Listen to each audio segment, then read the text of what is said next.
अस्सलाम वालेकुम। कैसे हैं आप सब लोग? उम्मीद है आप सब लोग खैरियत से होंगे। अल्हम्दुलिल्लाह जी, मैं भी बिल्कुल ठीक हूँ।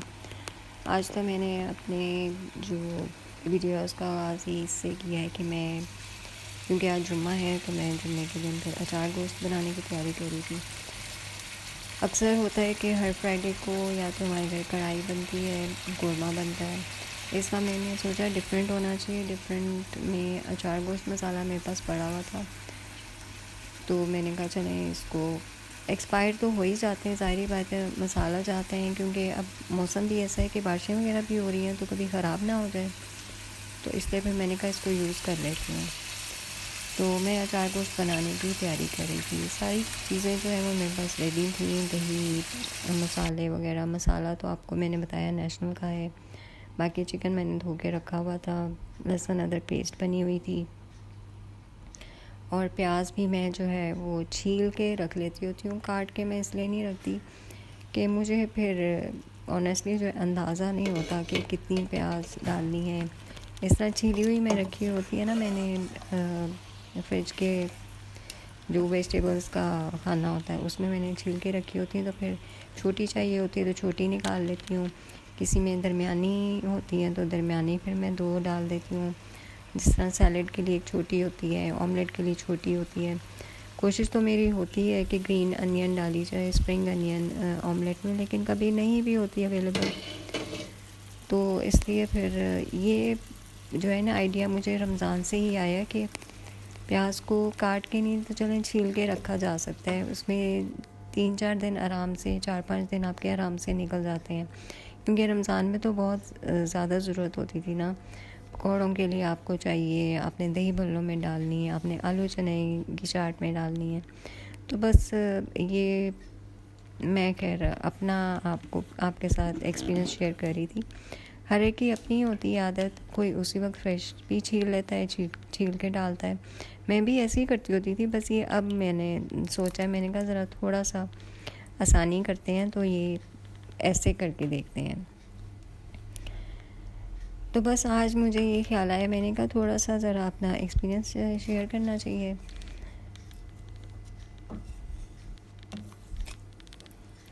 मैं कल इंस्टाग्राम में चला रही थी तो वहाँ पे मुझे एक अशफाक अहमद की मैंने देखी पोस्ट। उन्होंने बताया हुआ था कि शिफ़ा क्या होती है। मतलब शिफ़ा हम मांगते हैं जब हम बीमार हो जाते हैं, बेशक हम यही मांगते हैं कि हमें सेहत और तंदुरुस्ती मिले। शिफ़ा का मतलब तो बेसिक यही होता है ना कि हम बीमारी से ही शिफ़ा मांगते हैं। लेकिन मैंने जहाँ तक, फिर उन्होंने पूरी डिटेल में बताया है कि शिफ़ा का वैसे तो मतलब ये होता है ना कि ठीक हो जाना। तो ठीक हम किस तरह से होते हैं, उसके काफ़ी सारे रीज़न्स होते हैं। बीमारी से आपको शिफ़ा तो मांगनी ही चाहिए, लेकिन आपको उससे भी शिफ़ा मांगनी चाहिए जो आपको दूसरों से हसद से बचाए, जो आपको नफसानी आपकी जो ख्वाहिशात हैं, जो आपको ज़रूरत से हद से बढ़ जाने वाली ख्वाहिशात हैं, उनसे भी अल्लाह ताला से शिफ़ा मांगनी चाहिए। किसी के लिए हम किसी अपने दिल में हसद ना रखें, किसी के लिए हम नफ़रत ना रखें अपने दिल में, इससे भी शिफ़ा मांगनी चाहिए।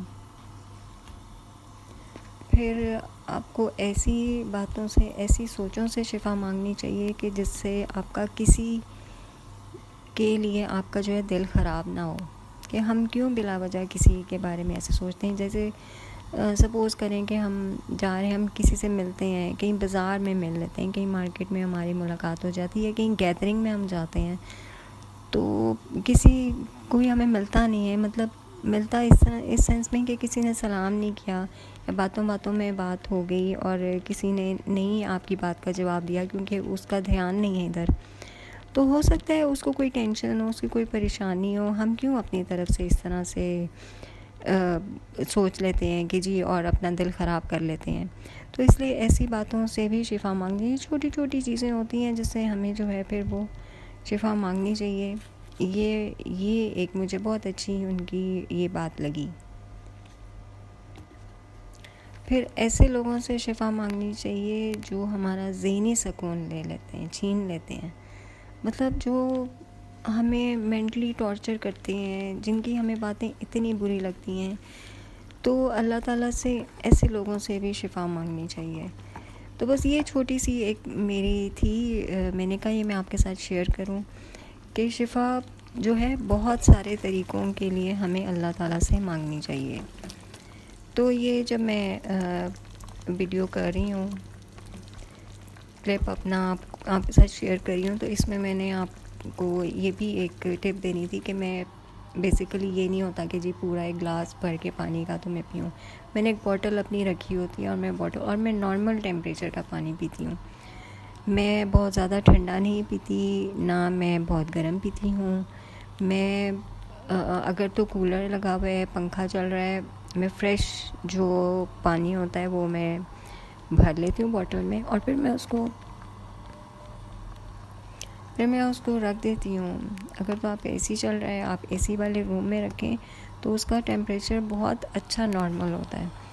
और फ़र्ज़ करें अगर नहीं है और मैं फ्रिज में से निकालती हूँ अपनी बॉटल, तो मैं वो ही बॉटल जो है एक एक दो घूंट करके पीती रहती हूँ, क्योंकि इस तरह से जब आप किचन में होते हैं ना, कुछ होता है तो आपके पास आप बस कामों में ही लगे रहते हैं।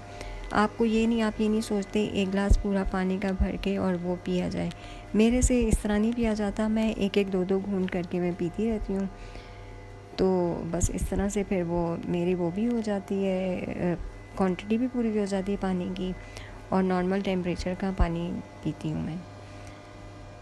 ये स्टेयर्स पे मैंने थोड़े से प्लांट्स जो थे वो रखे, क्योंकि बाहर अब बहुत तेज़ धूप हो गई है, लेकिन अब कुछ दिनों से जो ना लाहौर में अच्छा मौसम हो गया है, हल्की हल्की बारिश भी हुई है, आंधी भी आती हैं, लेकिन ठंडी हवा भी चलती है। और एक बात का शुक्र है कि मुझे एक हेल्पर मिल गई है, क्योंकि मेरी पुरानी जो मेड है ना वो छोड़ गई हुई थी। जो बहुत पुरानी थी वो तो पहले भी चली गई हुई थी। उसके बाद मैंने एक और नई रखी, उसने भी 1 साल काम किया। फिर उसके फादर ने कहा जी इसने स्टडीज़ पूरी करनी है, वो सेकंड ईयर में पढ़ती थी, उसने सेकंड ईयर के पेपर्स देने थे।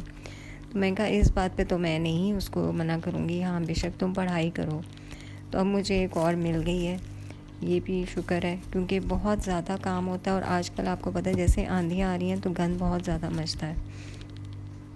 तो बस जुम्मे का टाइम था और फिर मैं कुकिंग करके और फिर मैं ऊपर गई अपने हस्बैंड के कपड़े प्रेस करने।